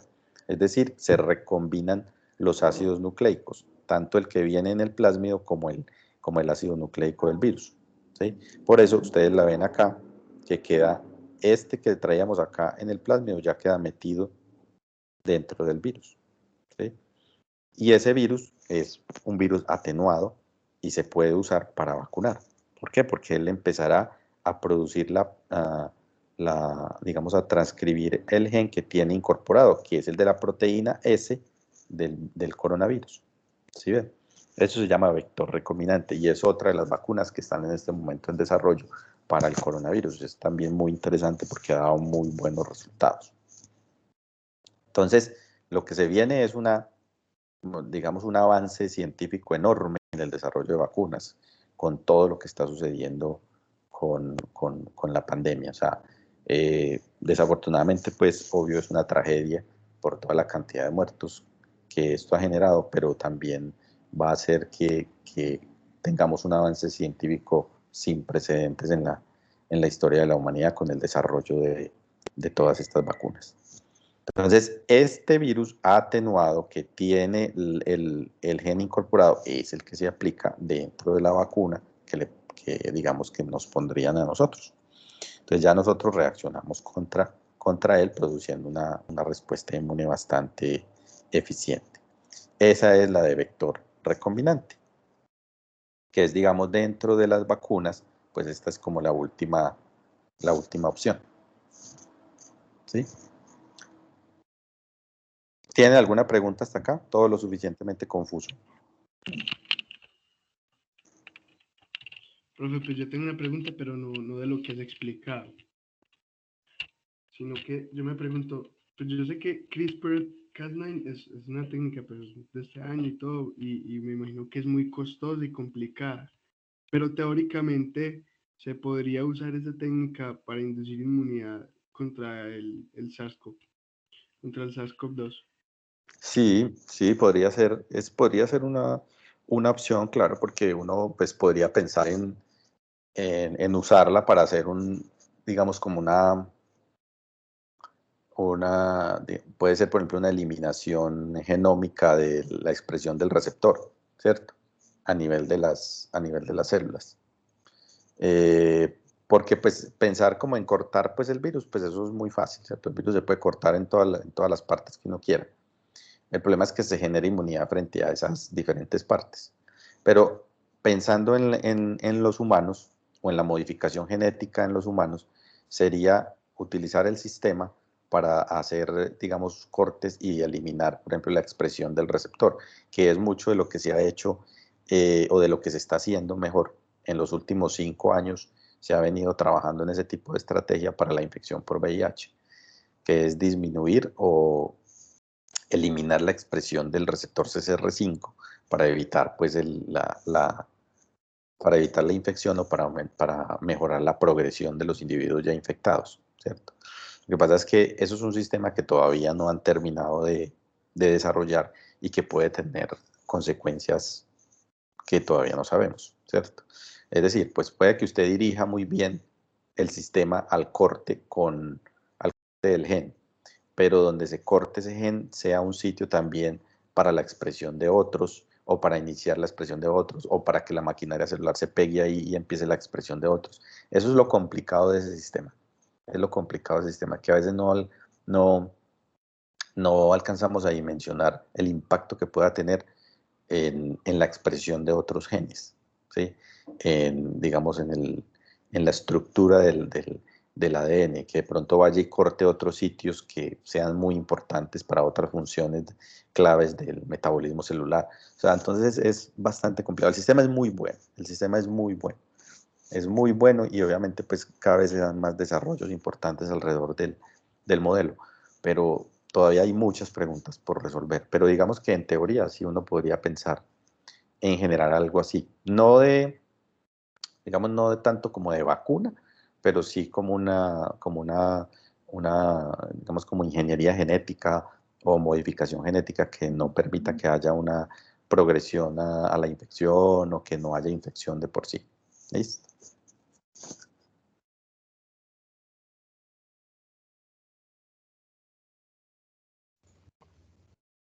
Bueno, entonces, ¿preguntas? ¿Está ahí? ¿No? Sí, profe, en el chat están levantando la mano. Que pregunten porque es que no estoy viendo el chat. Profe, es acerca de ese mismo tema. Yo también estuve viendo que están haciendo con unas investigaciones, pero en realidad todavía no pueden hacer ninguna aplicación clínica porque no han pasado las conferencias de bioética. Sí, es que hay temas muy importantes pues, que hay que resolver antes de hacer cualquier modificación. Hay un chino que hizo una modificación genética con este sistema en unos gemelos Unos gemelos, sí. y, Y él- lo y, cancelaron. y está en la cárcel en este momento, exactamente, porque es que o sea, eso éticamente es demasiado riesgoso. O sea, en realidad eso es jugar a veces sin escrúpulos con los humanos. Entonces, eso en este momento todavía está en desarrollo, todavía se están respondiendo muchas preguntas, hay cosas que se pueden hacer y que de pronto no tienen impacto, pues, tanto en la salud de los humanos, pero en realidad el sistema, aunque es bueno, genera muchas conjeturas que todavía se están resolviendo. Esperemos a ver cómo va el avance de la ciencia en los próximos años.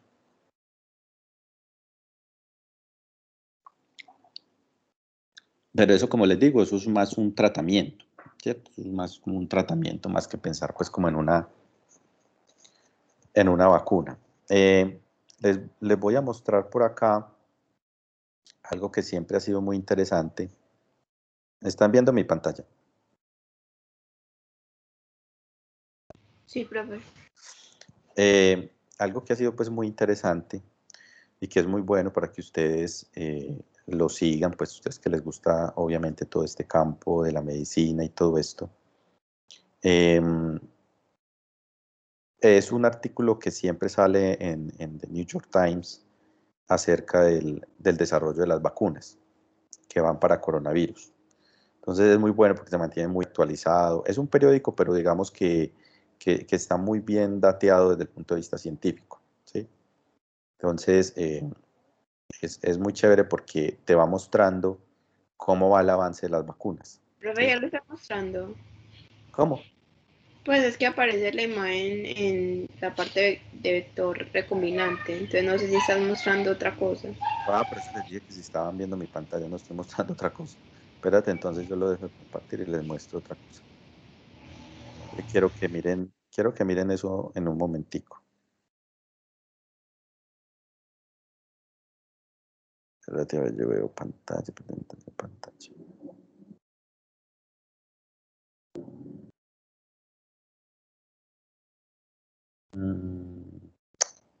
No, no me deja.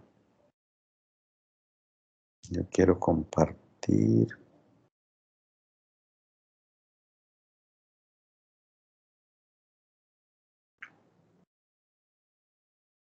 Espérame, yo cierro este, a ver si me deja.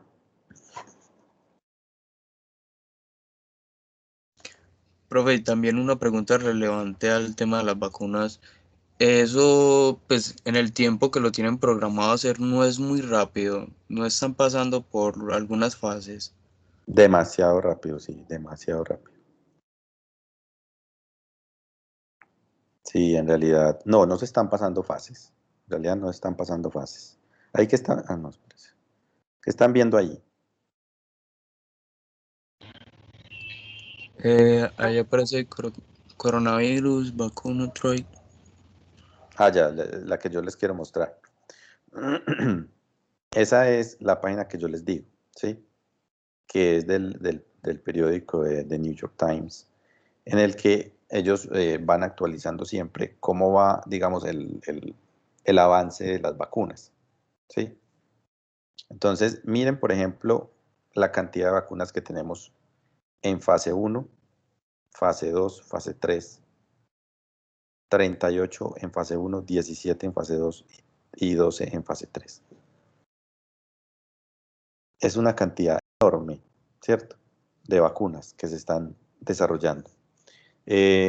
No es que se estén saltando las fases, no se están saltando las fases. Hay fases que se están haciendo, digamos, de manera simultánea, porque ya tienen datos como muy relevantes de seguridad, de eficacia, de protección, ¿sí? Entonces, las empresas, pues las compañías que están desarrollando las vacunas están haciendo fases combinadas. Entonces hacen fase 1, fase 2 al mismo tiempo, fase 2, fase 3 al mismo tiempo, ¿sí? Para tratar de disminuir los tiempos digamos, de la investigación y poder sacar una vacuna muy rápido. Pero digamos que en realidad no, la idea es no saltárselas, pero sí se pueden combinar. Sí se pueden combinar. ¿Sí están viendo esa grafiquita? Sí, profe, la de 38, 17, 12. Sí, bueno, listo. Entonces, esa es muy buena, me gusta mucho digamos, esta paginita, en el que le van mostrando a uno así, ellos la van actualizando seguido, pues, que me ha parecido también digamos, muy interesante eso, que se mantiene pues muy actualizada, ¿sí? Este, por ejemplo, es de ayer, está actualizada de ayer. Entonces, miren, las que llevamos en fase 3. En fase 3 ya hay 12 vacunas que se están probando en poblaciones grandes, ¿cierto? Entonces ahí están las que ustedes han escuchado mencionar pues en los medios, la de Moderna, la de Pfizer, la de Johnson Johnson, ¿cierto? O sea, esas son como las que se han logrado pues, ya han logrado llegar hasta acá, hasta fase 3. Hay otras vacunas, que son estas 6 que aparecen acá, que dice que son aprobadas para uso temprano o limitado. Son vacunas que han aprobado los gobiernos de manera interna, por ejemplo en Rusia, por ejemplo en China. Han aprobado unas vacunas ellos allá de manera interna y las han estado usando, por ejemplo, en los militares, en algunos grupos pues muy específicos. Obviamente, digamos, con muy poca evidencia científica publicada. Entonces, digamos que por eso es que están ahí como de uso limitado y muy específico, y han sido porque los gobiernos, pues como de, digamos, de cada país han decidido usarlas ellos allá, ¿sí? Y digamos que asumir las consecuencias o los riesgos de lo que, de lo que pueda suceder con el uso de la vacuna que ellos están tratando de generar hasta allá. Porque miren que vacunas aprobadas para uso completo no hay. ¿Sí? En este momento no tenemos ese tipo de vacunas. ¿Sí? Entonces les quería como mostrar esto, por si a alguno le pica ahí como la curiosidad para que la revise. Ahí te cuentan básicamente cuáles son las vacunas que están disponibles, ¿cierto? El tipo de vacuna que está disponible. Miren, aquí están, por ejemplo, lo que significa cada una de las fases. Entonces, la fase preclínica, cuando las vacunas se ensayan en células en el laboratorio o en algunos animales. La fase 1 es grupos de personas para probar simplemente qué cantidad debo usar, qué tan segura es, ¿cierto? Y que efectivamente pues sí me induzca una respuesta inmune. La fase 2 ya se hace en más o menos en unas 100, 200, 300 personas, ¿sí? Que se van dividiendo como en grupos pequeños, por ejemplo, si son niños, o si son ancianos, o si son madres gestantes. Entonces, se van haciendo como esos tipos de subgrupos. También se evalúa la seguridad y obviamente la capacidad de despertar la respuesta inmune. Y fase 3, que es en la que están muchas de las que en la actualidad ustedes ven en los medios de comunicación. Básicamente ya se hace en miles de individuos, 50.000, 60.000, 100.000 individuos. También se evalúa la seguridad, la eficacia, se sigue viendo, pues, y ya aquí se trata de determinar un poco cuál es el nivel de protección, ¿sí? El nivel de protección. Entonces, miren que, por ejemplo, dice la FDA, dice que debe proteger al menos el 50% de las personas que reciben la vacuna. Lo mismo dice, por ejemplo, la OMS, ¿sí? La idea entonces es poder mirar en esta fase 3 cuántos individuos se lograron proteger de la infección y cuántos no. Profe, Sí. pues cuando, o sea, según eso de la fase 3 y eso, que han dicho de que más o menos, o sea, más o menos cuando se tendría un resultado que uno pueda decir que es eficaz o no, pues en cuanto a la inmunidad y la seguridad pues, de las personas. Eso depende mucho del tipo de vacuna. La mayoría están como ahí en este momento tenemos una carrera, pues, y obviamente las compañías no solamente las mueve la idea de generar una vacuna y digamos, proteger al mundo, sino que también hay muchos intereses económicos. Entonces ellos también están corriendo para tratar de demostrar sus resultados. Entonces, por ejemplo, la de Pfizer salió en estos días y dijo que tenía un 90% de protección. Luego salió la de Moderna y dijo, yo tengo un 94% de protección. Por allá salió la rusa y dijo que tenía 97%. Entonces, todas están ahí en una carrera y en un afán por mostrar cuál es su nivel de protección, y muchas ya están produciendo vacunas.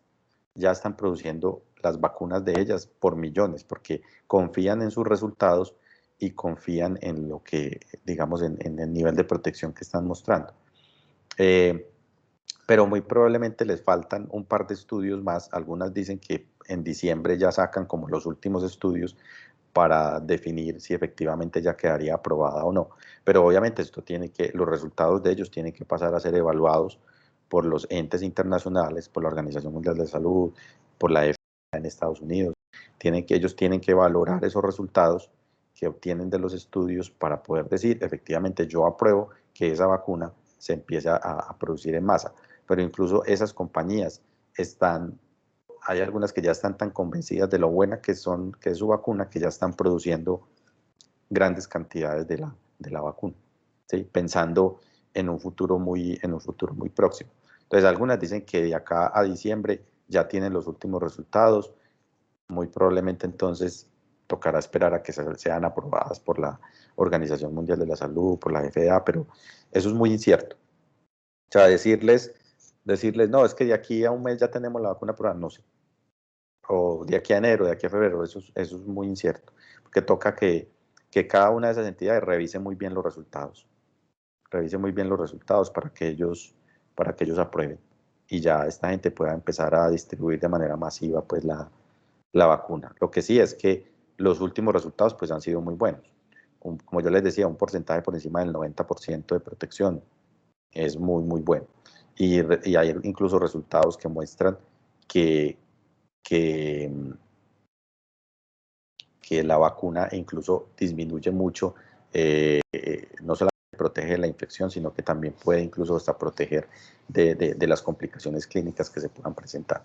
Entonces, hay mucha información que todavía falta pues como por sacar, ¿sí? Mucha información que falta por salir de parte de las compañías. Entonces, esperamos que en un futuro muy próximo pues podamos tener esa información y que sea pues como muy buena para todos nosotros, ¿cierto? Que se pueda empezar a distribuir la vacuna. Bueno, Profe, eso era, sí. por esos últimos resultados no han habido como contraindicaciones muy fuertes contra la salud, ¿o no? No, por ejemplo, los signos y síntomas han sido muy generales en el sentido de lo que le da normalmente a uno cuando lo vacuna, es decir, que se ha reportado malestar general, artralgias, mialgias, dolor de cabeza, vómito, diarrea, pues, o sea, son síntomas que normalmente se esperan, pues, como para una vacuna, ¿sí? No ha habido, pues, como nada que lamentar en el sentido de complicaciones neurológicas o cosas así de ese estilo.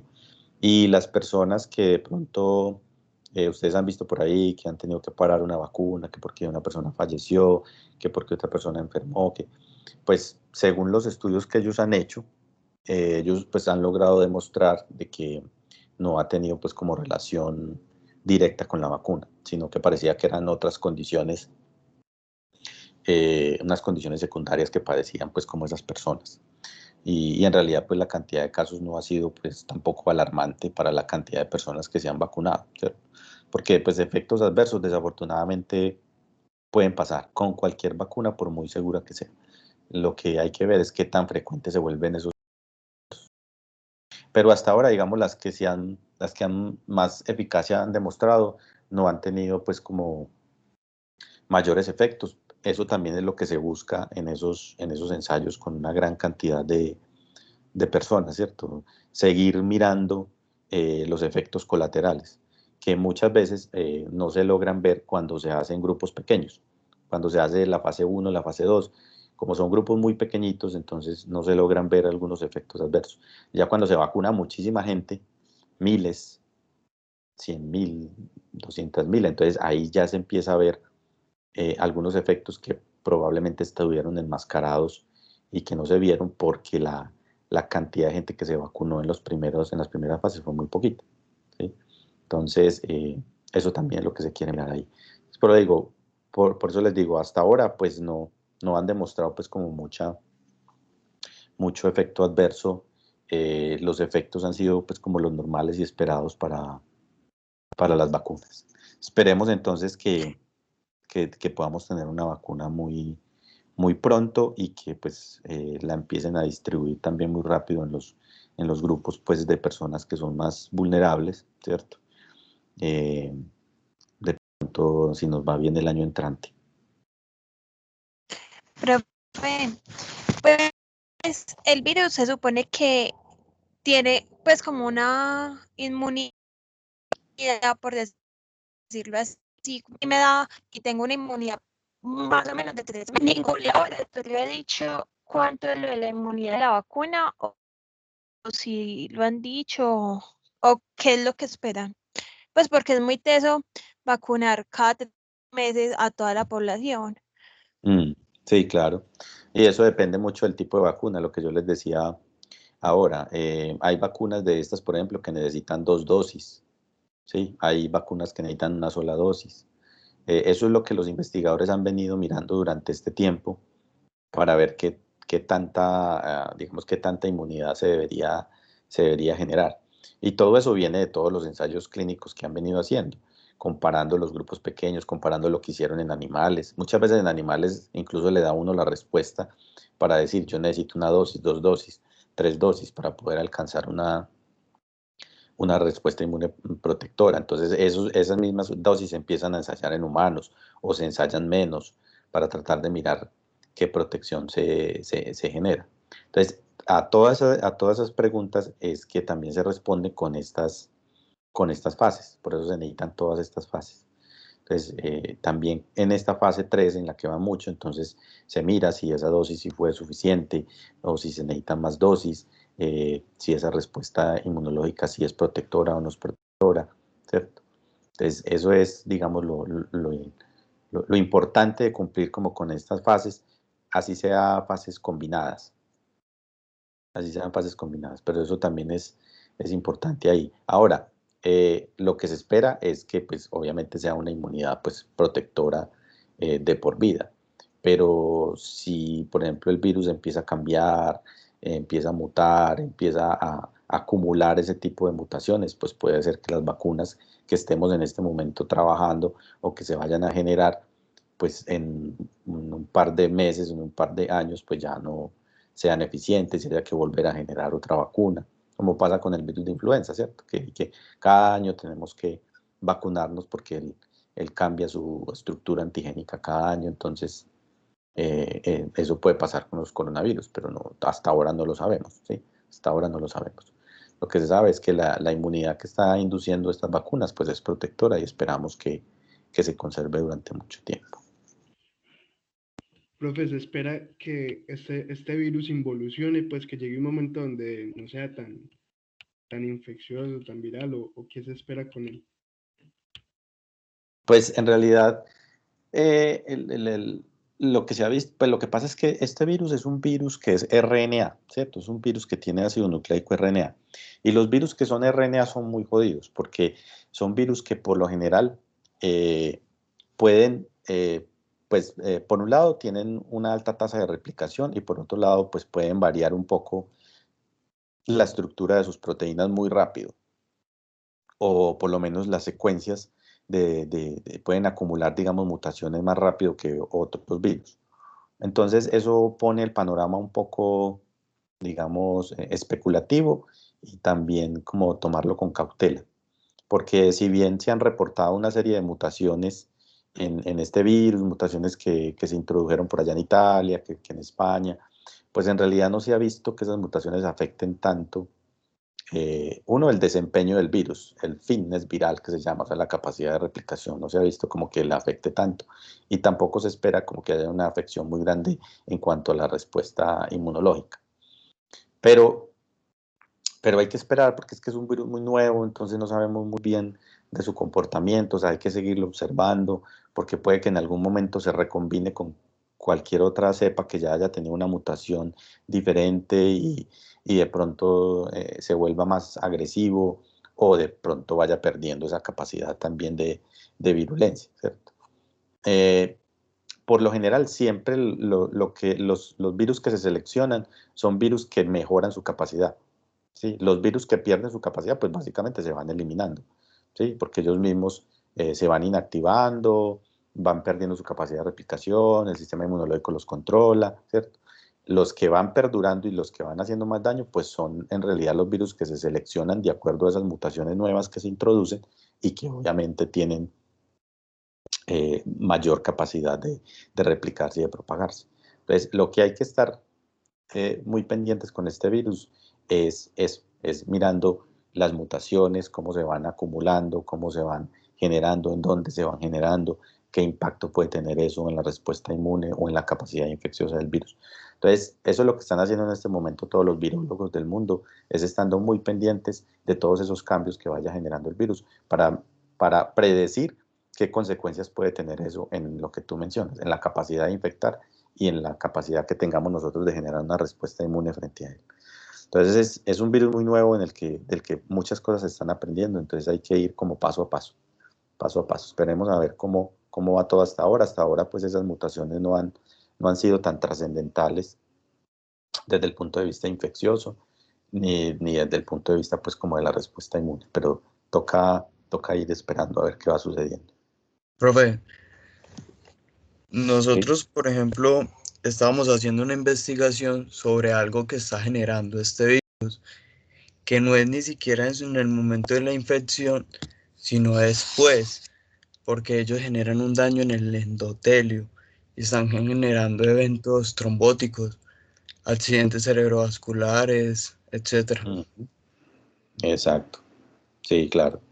Es que el virus tiene unas consecuencias inmunológicas muy graves. Es un virus bastante interesante porque, digamos, activa el sistema inmunológico de manera exagerada y causa una cosa que se llama sepsis viral, que es una respuesta exacerbada del sistema inmunológico con una tormenta de citoquinas que induce coagulación intravascular diseminada. Entonces eso genera trombos, eso puede generar isquemia, ¿cierto? Entonces, digamos que las consecuencias de la activación inmunológica son muy dramáticas para todos los tejidos, no solamente el pulmonar. Entonces, hay muchas cosas que todavía tenemos que entender del virus y cómo es su inmunopatogénesis. Pero bueno, eso lo vamos a ir mirando paso a paso. Bueno, jóvenes, se nos pasó el tiempo aquí hablando y chismoseando. Entonces, dejemos hasta ahí. Ahorita entonces, ahorita les mando entonces